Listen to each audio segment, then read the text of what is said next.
Bom dia, nono ano, tudo bem com vocês? Bom, hoje, no dia 2 de junho de 2020, eu vou fazer um pequeno resumo do capítulo 4 para vocês, né? Falar alguns pontos importantes, porque eu vou resolver deixar um trabalho para vocês na plataforma, um trabalho de valor 1 ponto, que está contando agora para a nota do segundo trimestre.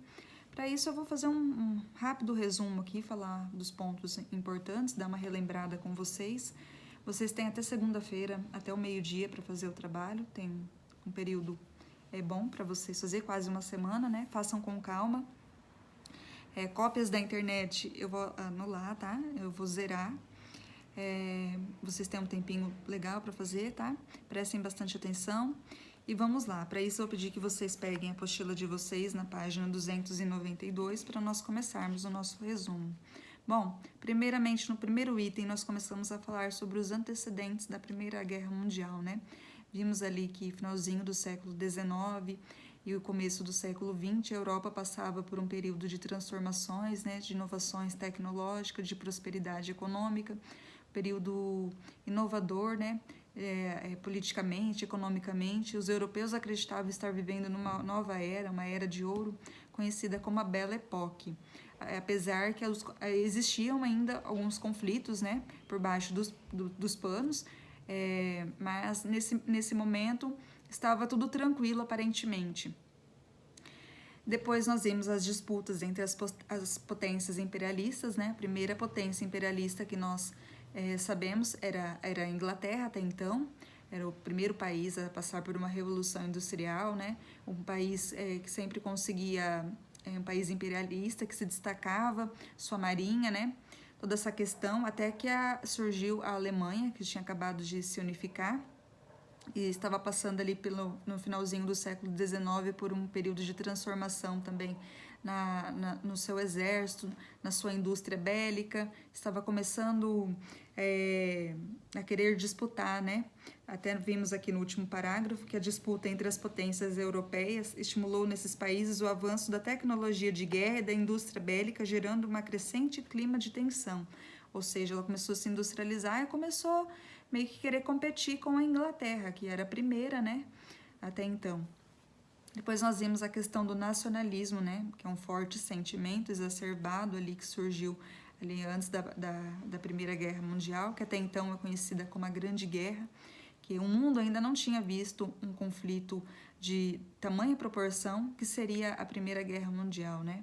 Eu comentei com vocês quando nós começamos o capítulo que o Eric Hobsbawm, um historiador, ele fala no livro dele A Era dos Extremos que o século XX é um século assim que foi tudo ao extremo, né? Duas grandes guerras importantíssimas, né? Que foi a primeira e a segunda. Nós nunca, até então, tínhamos passado por um século tão pesado como foi o século XX, né? Voltando à questão do nacionalismo, né? Esse forte sentimento que surgiu, até comentei com vocês que você ser patriota, né? Você honrar a sua bandeira, o seu hino, é uma coisa. Agora, esse nacionalismo exagerado, esse apego à etnia muito forte, isso se torna uma coisa ruim, né? E é um sentimento que acabou surgindo ali na Europa.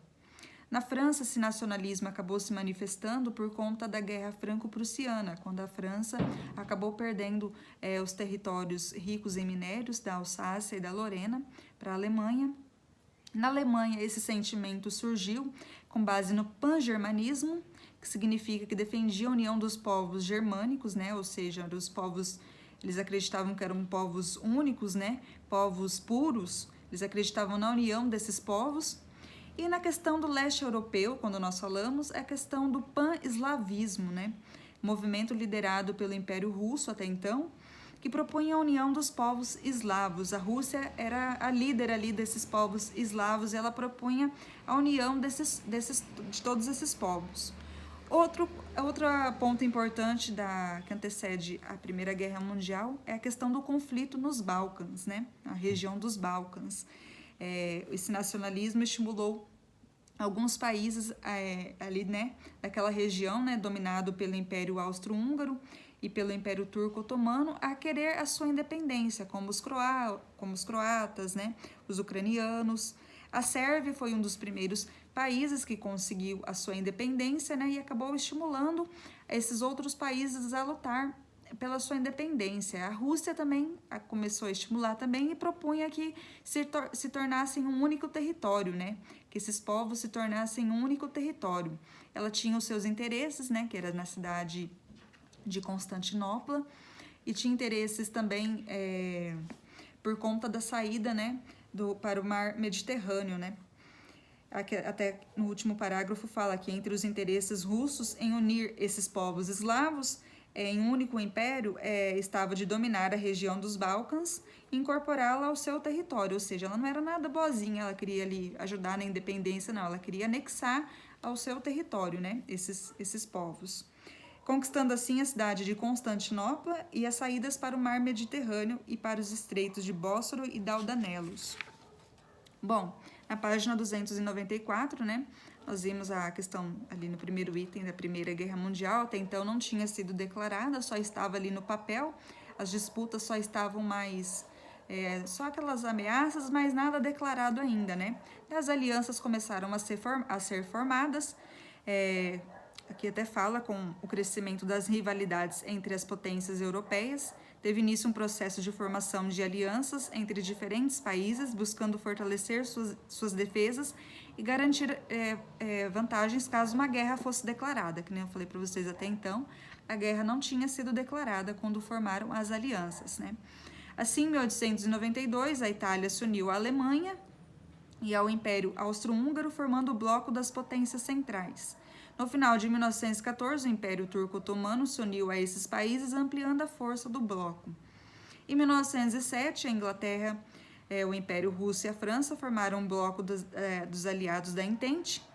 Também fizeram parte desse bloco Japão e Itália. A Itália, né, que acabou mudando de lado, que passaram para o lado dos aliados em 1915. A Itália passou para o lado dos aliados por conta de algumas terras que a Inglaterra ofereceu e ela acabou mudando ali de lado, né? Ela até então era meio neutra, não tinha...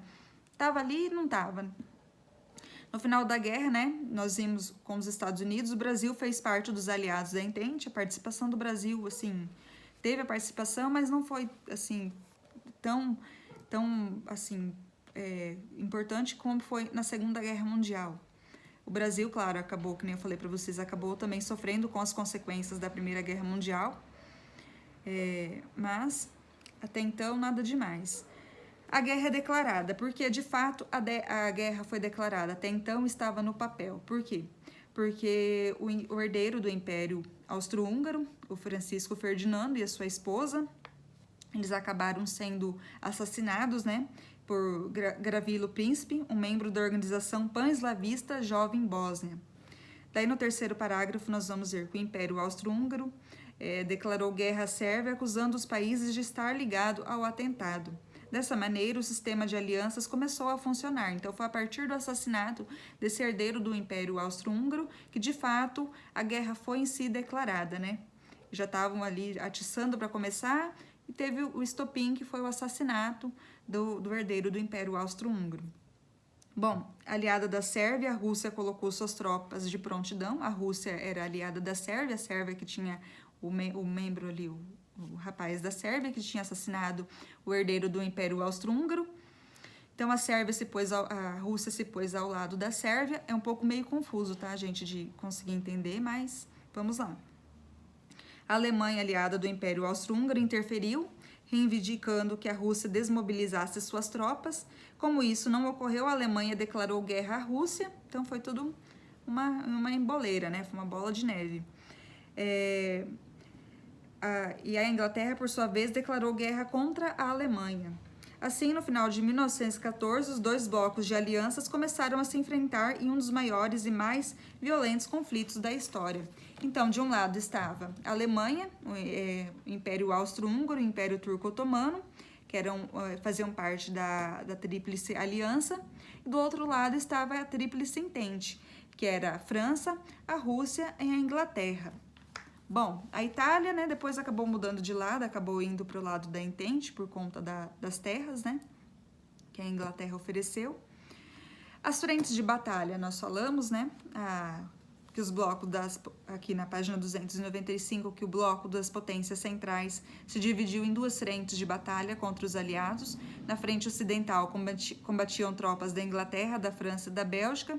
Já na frente oriental, as potências centrais enfrentaram as tropas do Império Russo, né? São as frentes que ocorriam. Bom, as fases da guerra, né? A primeira fase foi em 1914, né? Ficou conhecida como uma intensa movimentação pelas tropas alemãs. A segunda fase foi de 1915 a 1916, que ficou conhecida como a Guerra de Posição, quando as batalhas se tornaram mais estáticas, com o estabelecimento de tropas em trincheiras, né? Essas tropas em trincheiras foi mais na França essa questão.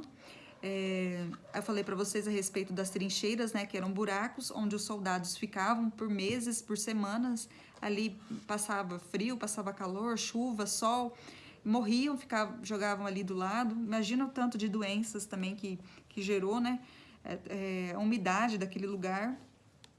A terceira fase foi o finalzinho ali, né? Foi marcada pela saída da Rússia da guerra, que a Rússia estava passando pela Revolução Russa. Ela acabou fazendo um acordo com a Alemanha, acabou tendo que dar alguns territórios, né, para a Alemanha, mas fez um acordo lá e acabou saindo da Primeira Guerra Mundial.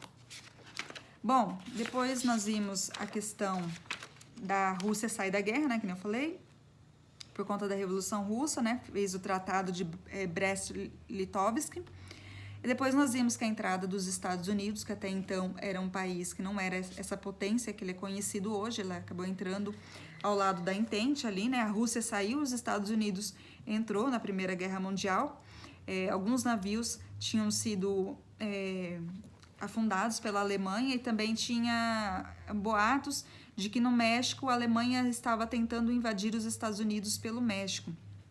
Então, por conta disso, os Estados Unidos acabou entrando ali do lado da Entente, né? Nós vamos ver aqui que os Estados Unidos se mantiveram neutros na Primeira Guerra Mundial até abril de 1917, quando passaram a apoiar os aliados após alguns de seus navios mercantes serem atacados por submarinos alemães. A entrada dos Estados Unidos na guerra foi importante para a definição do conflito, pois além de fornecerem recursos financeiros aos aliados, participaram enviando grande quantidade de armas e de soldados. Dessa maneira, a participação dos Estados Unidos, né, acabou garantiu maior força aos aliados, desequilibrando o conflito e acelerando o processo que levaria ao final da Primeira Guerra Mundial. Gente, desculpa que eu falei que os Estados Unidos tinham entrado ao lado da Entente, tá? Eu fiz confusão, acabei fazendo confusão. Bom, depois nós vimos o fim da Primeira Guerra Mundial, né? E de fato a Alemanha começou a se desestabilizar, né? Os Estados Unidos apoiando ali a Inglaterra e a França. A Alemanha começou a sofrer as quedas, né? Ali fala na página 302 que em 1917 eram visíveis os sinais de que grande parte da população europeia já não suportava mais o sofrimento causado pela guerra, ou seja, 4 anos de guerra, você imagina só, né? Nós estamos passando por esse momento de pandemia aqui, nós estamos ficando loucos, né? Imagina você passar por 4 anos de uma guerra, né? A economia dos países europeus já não estava conseguindo mais, assim, se sustentar, né? Mais. Após o início da participação dos Estados Unidos na guerra, participação muito importante, aos poucos os aliados passaram a obter importantes vitórias. Assim, os países que faziam parte das potências centrais começaram a se render. E no dia 11 de novembro de 1918 foi assinado um acordo de paz, colocando fim à Primeira Guerra Mundial. Os tratados de paz, nós falamos que a Alemanha acabou saindo perdedora, acabou tendo que assinar alguns tratados de paz, né? Que fala das consequências, né? Que no final da guerra foi contabilizado uma enorme quantidade de pessoas mortas, né? A reconstrução das cidades também, as cidades acabaram ficando bastante afetadas. Depois nós vimos a questão do Império Russo, ali na página 305, né? A questão que a oposição ao czarismo, né? O czar era até então o imperador da Rússia. As pessoas começaram a se opor ao czar, né? As pessoas padeciam de fome enquanto o czar vivia num conforto, né? Começaram a surgir revoltas populares. O czar foi deposto e aconteceu uma revolução russa, né? Que começou primeiramente com os bolcheviques no poder. Em seguida veio a Guerra Civil, a nova política econômica, e terminamos com a ditadura de Stalin, né? Falamos a respeito dessa ditadura.